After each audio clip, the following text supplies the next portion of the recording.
Just join me in prayer as we keep the music going. Beloved God, our Heavenly Parent, true parents in Jesus, we thank you. Our heart is that we want to offer ourselves to you because we know that that's what will bring you the most joy and also in return will make us feel the most joy. God, but we go through a lot of trials and a lot of challenges. Pray, God, that as we navigate those together as a family, God, that we can find ourselves closer to you and that those crosses that we bear don't have to be so painful. And we can understand why we bear them and we can feel the joy and the excitement of standing in your providence as your central figures in this modern era. So we humbly ask that you can feel invited into this space and we offer it all to you. In everyone's name here, in Joshua and Takayo Holmes' name, as a blessed central couple, I pray. Amen and ach. All right. Yeah, thank you so much. You can be seated. And if you could take a moment and turn to a neighbor, and don't let anyone talk to themselves. This is not between them and God. It's between them and each other. If you could just share 1, 2, 3, 4, maybe even 5 things that you're grateful for, just off the top of your head, just share with someone next to you and share your gratitudes.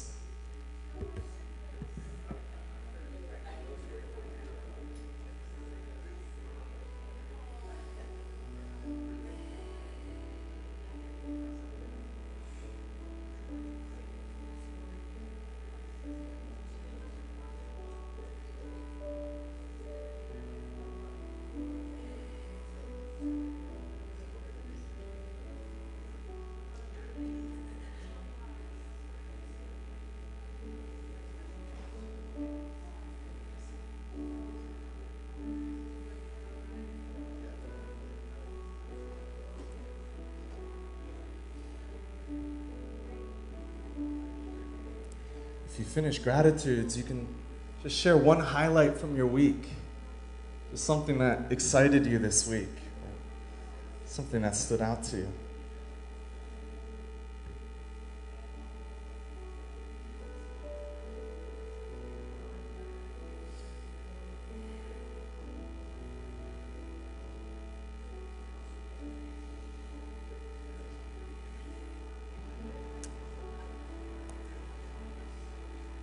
You can thank your neighbor.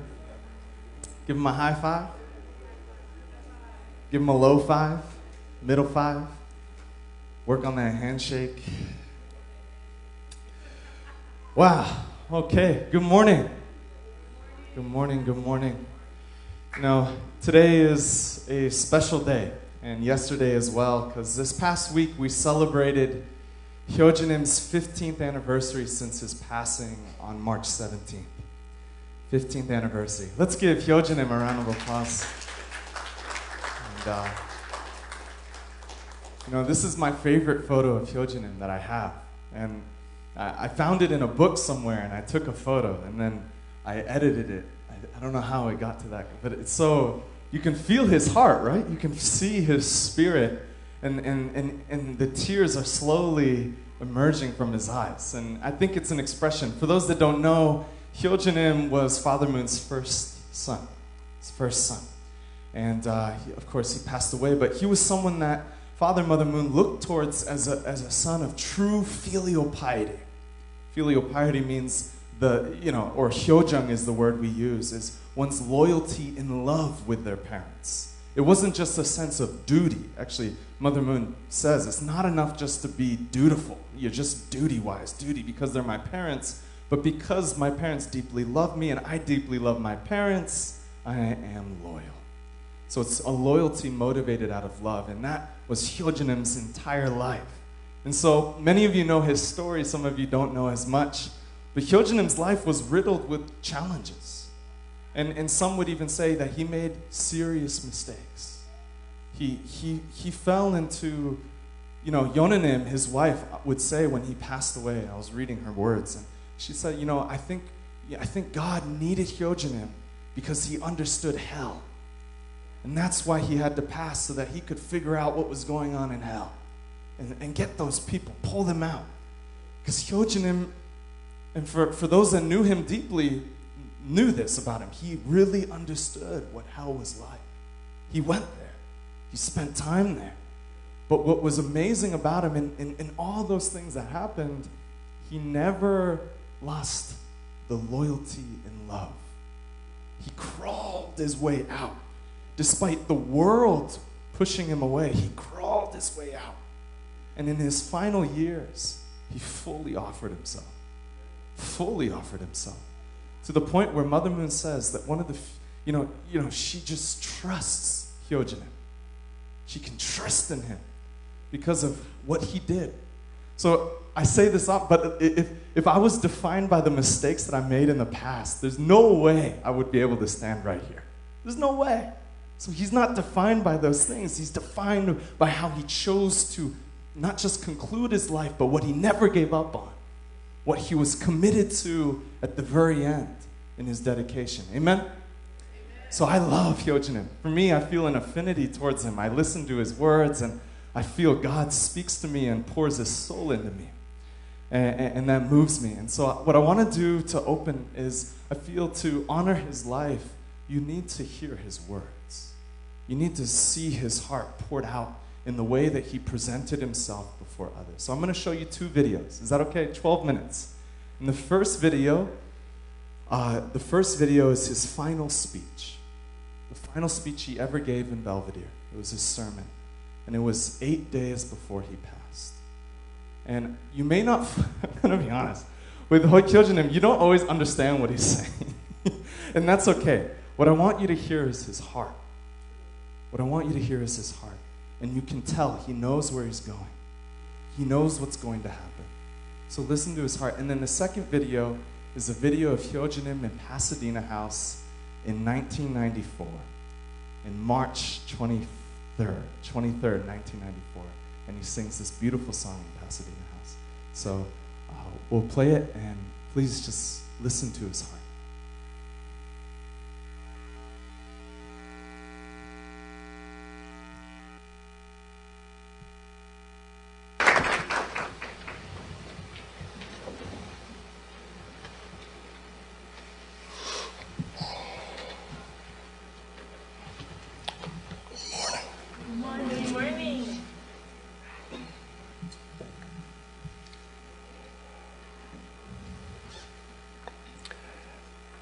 Is everybody here committed to something?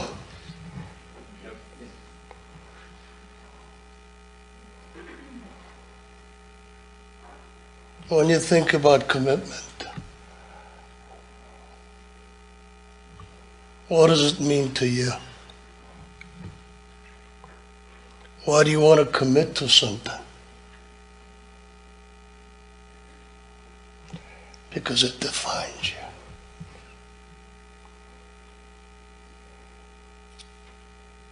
Any kind of commitment that you make will define you,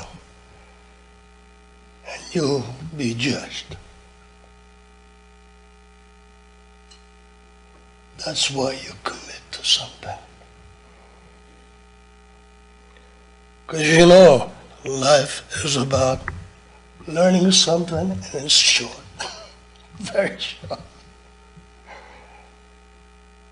About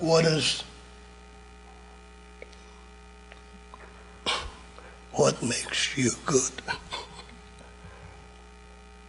What makes you right?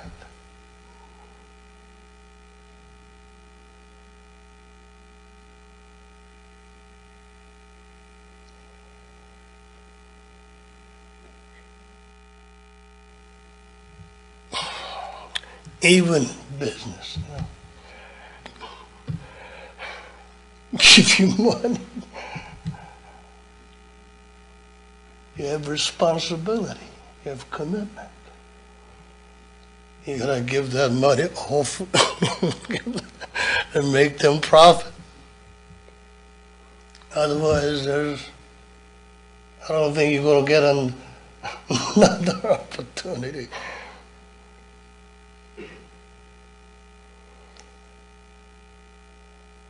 So even just dealing with money, committed. And that's what it is.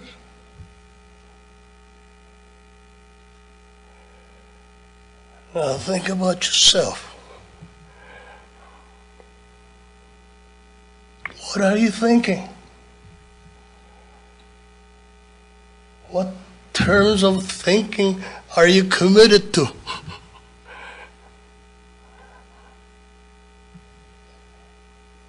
What are you reaching out to understand? Now, take that to the next level. Spirituality. You have to have spirit, mind, and body together to be perfect. That's crazy stuff.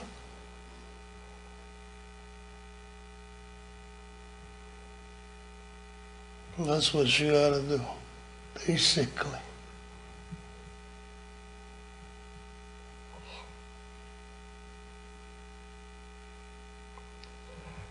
So, where do you stand? Don't look at the person next to you. Answer that to yourself. You ask that question to yourself, and you answer it to yourself. And that's where you stand.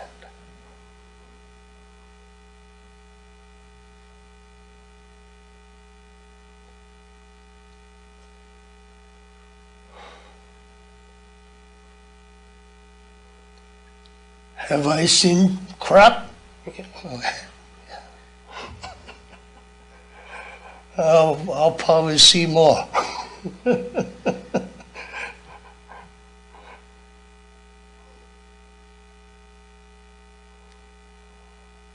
That's where I stand. And how do I get better?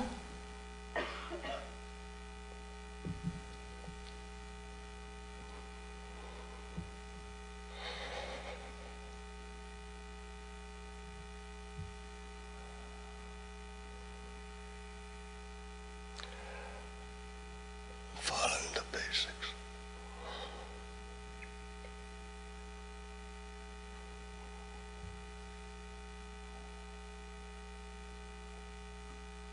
Doing the basics. Doing what is right.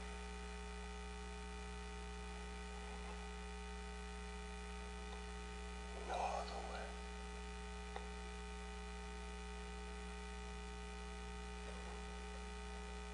Do you feel big sometimes? Yeah. But it keeps the shit. If it ain't real. It's about you.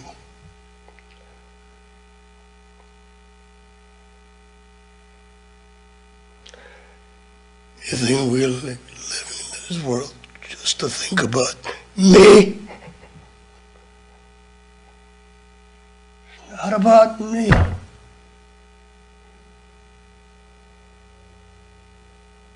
It's about us.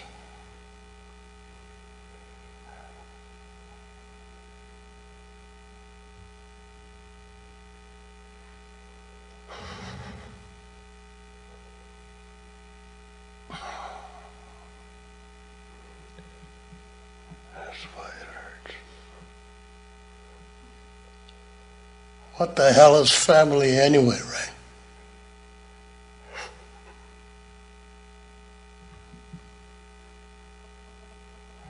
Man and woman come together and make family. What the hell is that? Is it I? Or is it we?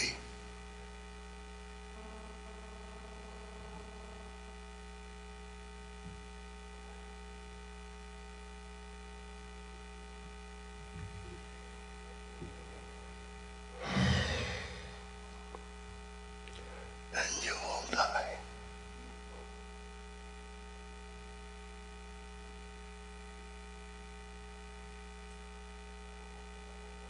How great you think you are.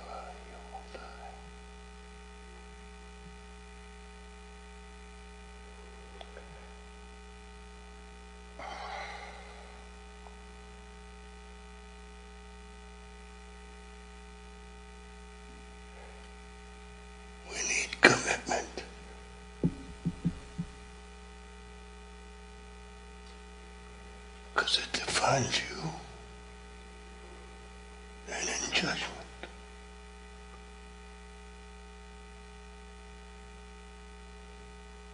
And you better know what that is.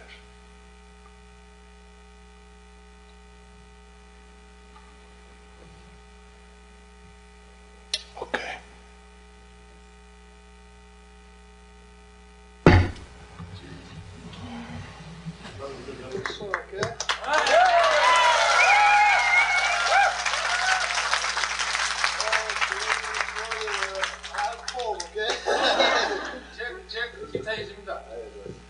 I'll just sing an Elvis Presley song.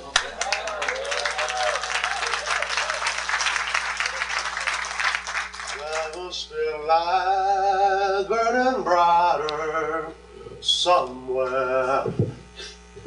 Got to be birds flying higher in the sky, more blue.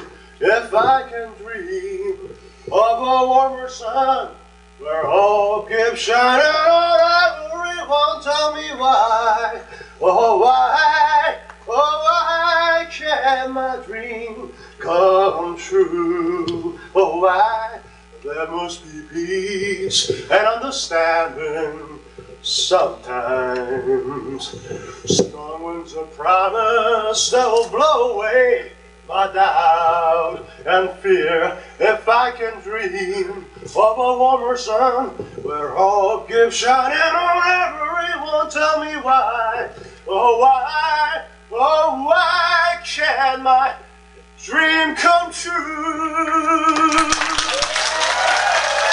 Lost in light, with too much to rain, we're trapped in a world that's troubled with pain. But as long as a man has the strength to dream, he can redeem his soul and fly. Deep in my heart there's a trembling question. Still I'm sure that the answer's gonna come somehow. Out there in the dark, there's a backlighted candle. While I can talk, while I can walk, while I can think, while I can stand, me and my dream come true right now.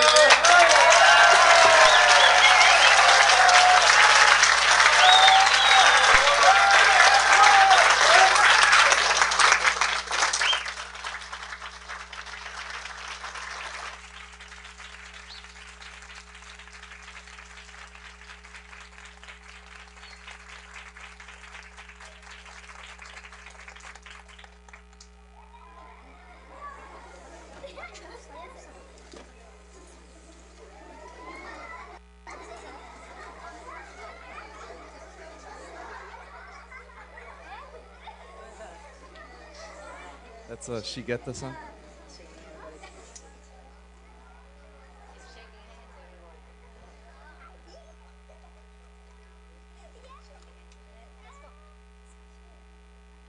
Mashiko, if you remember them.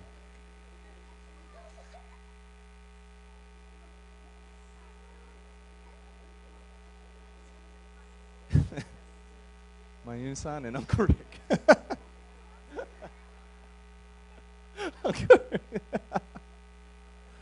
Wow. Looking good, Uncle Rick.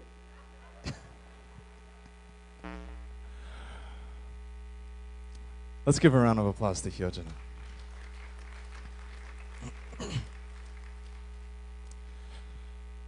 Thank God.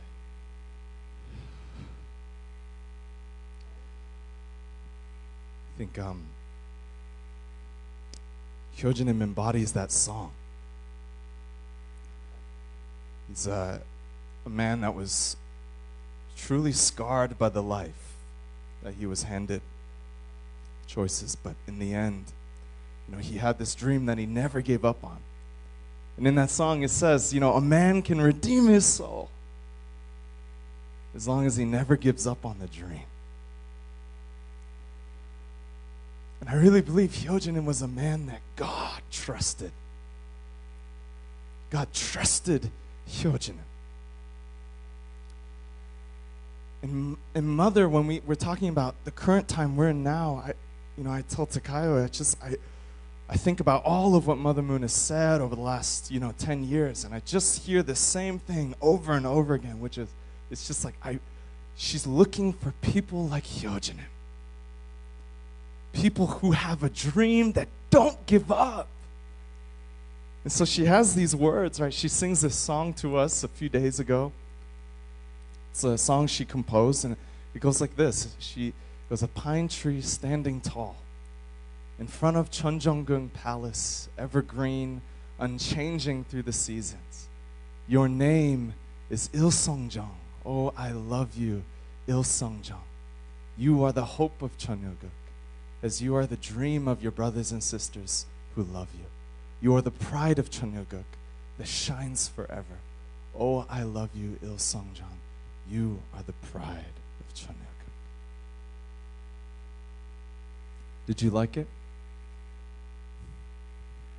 Did my heart touch yours? Please flourish forever, like evergreen pine trees that are unchanging throughout the 4 seasons. That's Mother's song. When I hear that song, the pride of the kingdom of heaven is someone who is evergreen like a pine tree. I was walking outside, and right outside of, I don't know if it's even a pine tree, but it's evergreen. Right outside of Pasadena House is that big tree, right? That's an evergreen, right? I hope so. It doesn't change throughout the seasons. It's rooted deep. The roots are deep, and that tree will forever stand throughout the seasons, unchanging. That's someone who has, that heaven can look on with pride, that heaven can trust. And so the question for us and for me is whether God can trust me. Can God trust you? Really ask yourself honestly, can God trust you? And in the solace of your own self, Hyojin says, don't look at the other people. This is between you and God. Does God trust you?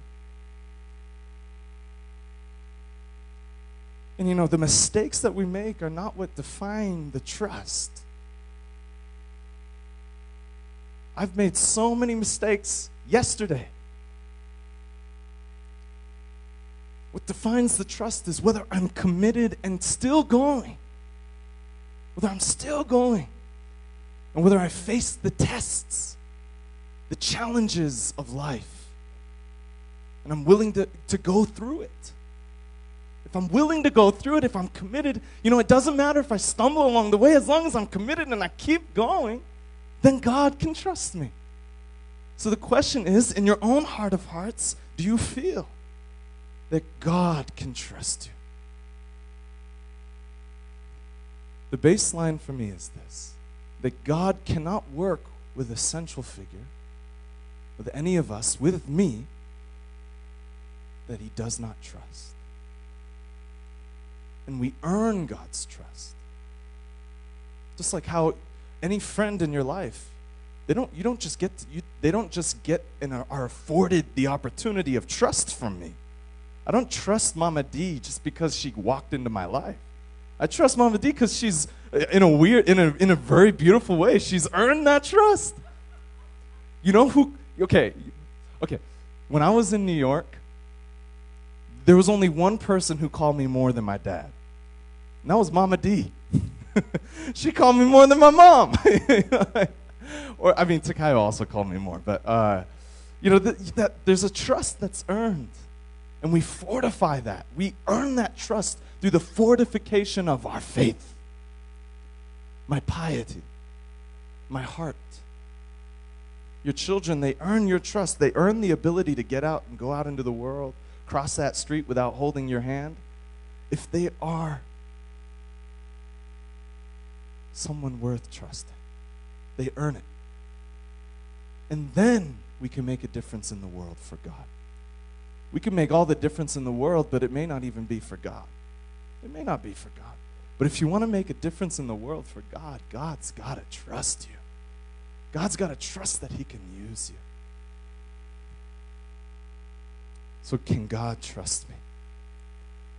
And why that matters is that we want to serve God in some way because it gives us purpose. Hyojinim was a man of purpose. He knew what he was going towards. A man of purpose. And that's why what you can feel when he speaks. How many of us have a video of ourselves pouring out our heart like that? How many of us can claim a victory of that nature, of vulnerability and of depth? I don't have that. It's a man of purpose, and we all long to be and end up there in the final days of our life. When the world comes to your Sungwa, comes to mine, what do they say you were? Who was I? Was I someone with true purpose? However, our ability to serve God is limited on how much God can trust us. And we all have the potential for God to trust us. Otherwise, he would have never called you. He would have never called you if he didn't believe that you were someone he could trust. Do you all understand? We're here for a reason. We have a reason we're here. Because God believes in us. So to go deeper into this, I feel like I need to talk about Abraham. And the reason is actually I don't know, but Mother Moon is currently in America. And she actually called all of our leaders a few days ago, last week, to Hawaii to meet her. And so she did this. She spoke to them in the morning, grilled them in the morning, loved them in the evening, and gave them a little, slap or two. And she gave some awesome words. And then in between, she had them go through an education, kind of a workshop together. And the workshop that they had them go through, it was to study Abraham's course. So my conclusion to you all today is very simple. When you go home and during this week, I want you to open up your divine principles and study Abraham's family. Abraham's course, Abraham's family, from Abraham to Jacob. Can we do this? I encourage you. Why? Because that's what Mother is asking all of our leaders to study. And so I spent my last few days just studying Abraham's family. And a lot of things came up for me. And I'm only going to cover a sliver of it, but I decided, okay, for the next few weeks, all we're going to be talking about is Abraham. And I'll just cover the sliver, the very beginning of Abraham's course.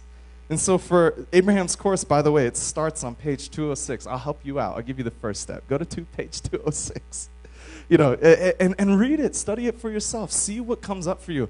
When was the last time you opened up the actual black book? Not just 1 hour, 3 hour, or the whatever hour. When's the last time you actually opened up the black book? Took a gander. Took a stroll with God and what brought you here in the first place. What stood out to you, what proclaimed itself as truth. Go back to it. Why is Mother asking us to study Abraham's family? You can even start to mull over your own conclusions to that. And in Abraham's family, it starts with something very simple.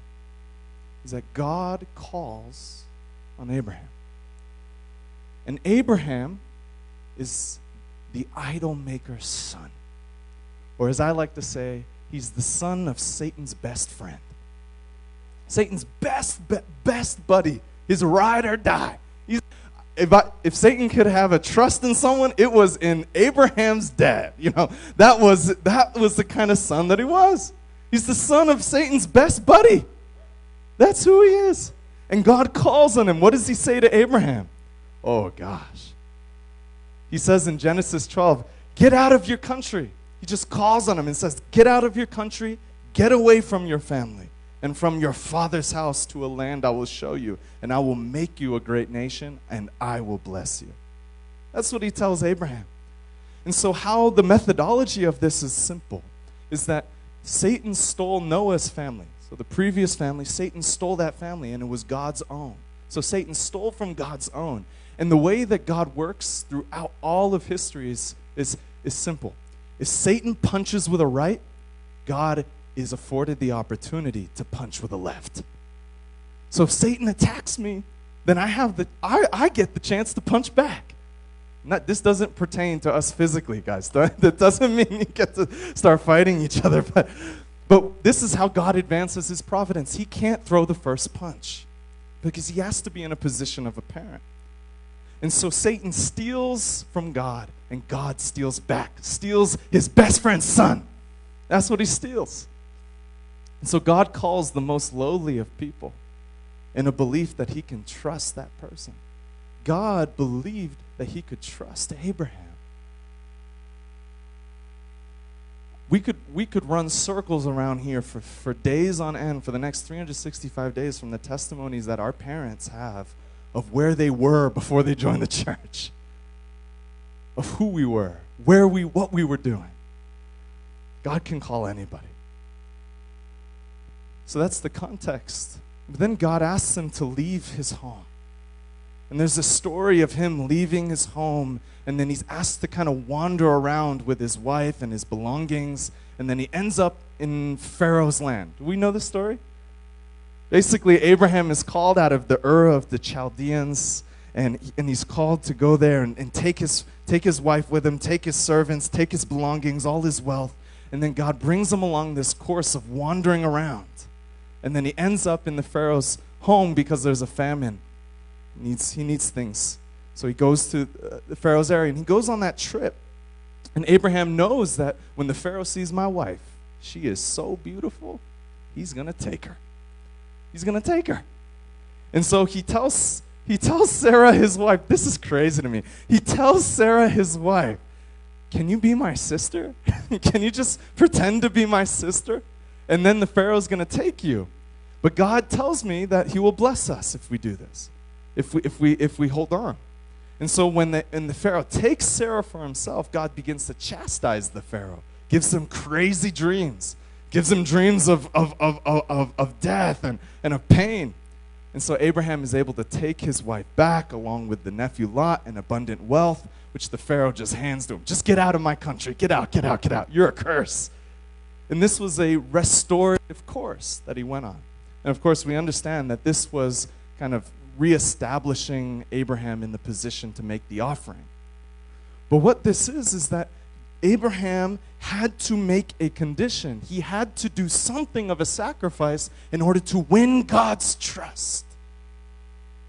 God had to know, in the divine principle says, God had to know that he was in right faith. And he had to demonstrate right faith by walking this course. It was a requirement. And all Abraham had to rely on was the voice from God. And he trusted the voice from God to go that course. And he left his comfort zone.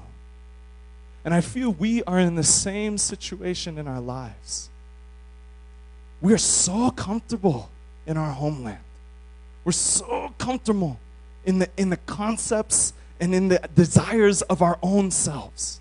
And we're unwilling to hear God's voice, listen to the voice of God, and walk out on faith, trusting and knowing that God's going to take care of it if we go there. Because God needs us to earn his trust. And we earn his trust by facing those moments. Amen?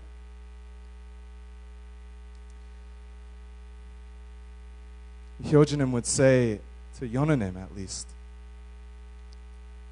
even if you have met with difficulties in your life, you should say, I am grateful to God that I could take this path. So even if God calls you out of your inheritance, out of your homeland, out of the place that you're comfortable, even if it's challenging, even if it pulls the most out of us, we can still be grateful because we're earning it. We're earning our right with God. Now, there's another aspect of the beginning of this story that I think is huge. And this is And that's that it wasn't just Abraham. It was his wife. I want you to place yourself in Sarah's position. I was demonstrating this with Takayo the other day. I was trying to help her to kind of see this. I was like, Takayo, imagine, we were like in a Starbucks, and I was like, Takayo, imagine if I came up to you And I said, trust me, God spoke to me. I need to give you to the Pharaoh. She's like, oh, no. Like, no way, not in a million years. You kidding me? That wasn't God. That was someone else's voice. That was your own mind. You're crazy. Imagine you're in Sarah's position. Sarah's trusting that Abraham is hearing God's voice and that God's going to take care of them. I find that to be even greater faith. She is trusting Abraham fully to do something that's absolutely crazy. To pretend to be a sister knowing that the Pharaoh is going to take her. This is incredible faith. And oftentimes we say this. I really don't like this phrase. So we can learn to cut this out of our lives. Is that people say behind every great man. Baloney. Every time in Providence, it wasn't behind every great man. They made the offering together. They always made the offering together. And so this morning I spent some time, after I started digesting that, I took some time this morning and I was just reading Yonanim's life. Because that was Hyojanim's wife. And we know Yonanim now. She's like the leader of all leaders. She's so close to Mother. And I was so moved by the unity that she had with Hyojanim. She really understood his life. And they walked together in those times of trial with one another. They stood with one another. And she had these words to say right after he passed on March 21st. She says, please don't forget, there were times when Hyojanim was misunderstood. There were times in his life when he made mistakes. But the truth always prevails. We may not know it now, but because there is a future that knows that truth, because there is a history, Hyojanim never expressed nor excused himself and silently continued on his path. No one knew him more deeply than she knew him because they stood together. They made that offering together before heaven. So we do the providence as a couple. You go forward as a couple. You're not alone. We're not alone in the offering that we stand before God and God trusting us. It's us as a family. So to Kyle and I, it's everything we do together. Everything we do together. No word that I ever say, I don't brief on her first. I don't know if you know that, but I tell her everything. And if she ever says that something is wrong, it's cut out. You won't hear me say it. Because she's the absolute. We come before it as a couple. And then God looks upon our family and says, okay, I can trust you too. But just because we earn God's trust, it doesn't mean you can't make mistakes. Parents, do you trust your children? Actually, maybe I shouldn't. Okay, one parent, one mama. When your children make mistakes, do you still trust them? But do you require them to make up for their mistake? You don't require them. You trust them. You love them unconditionally, between them and God. I know, you say it to me. God can still trust you when you make mistakes.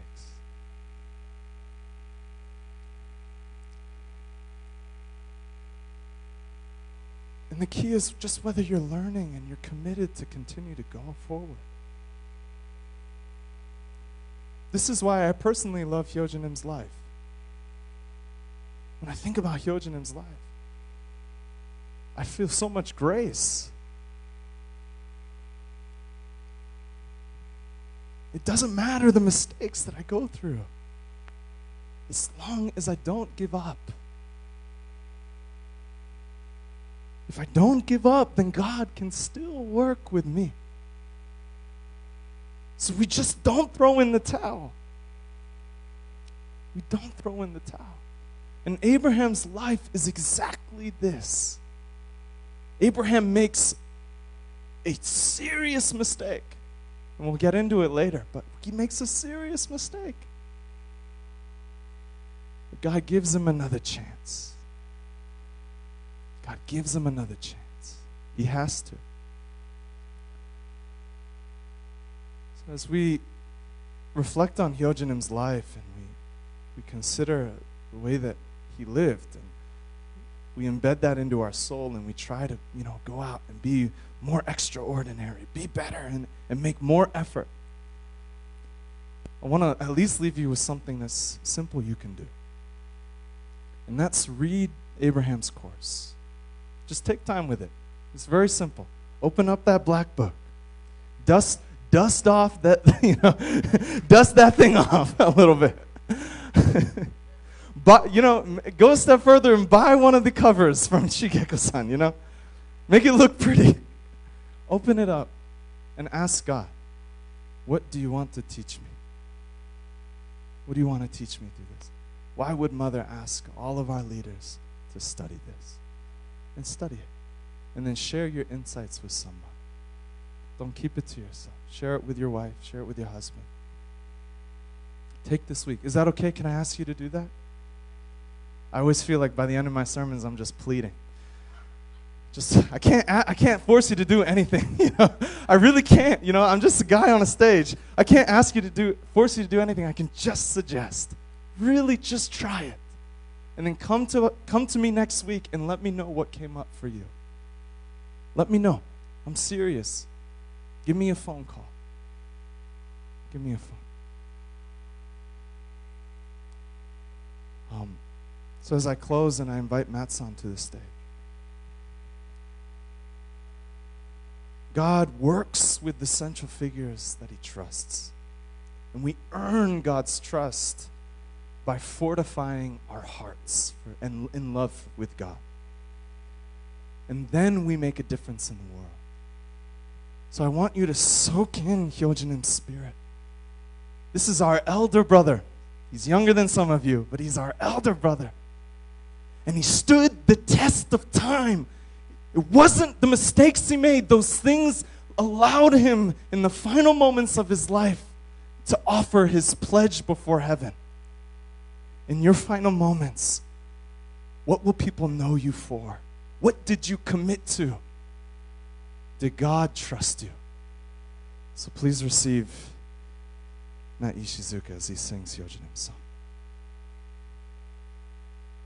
you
up. Please try to sing along with me if you can. It's Come Song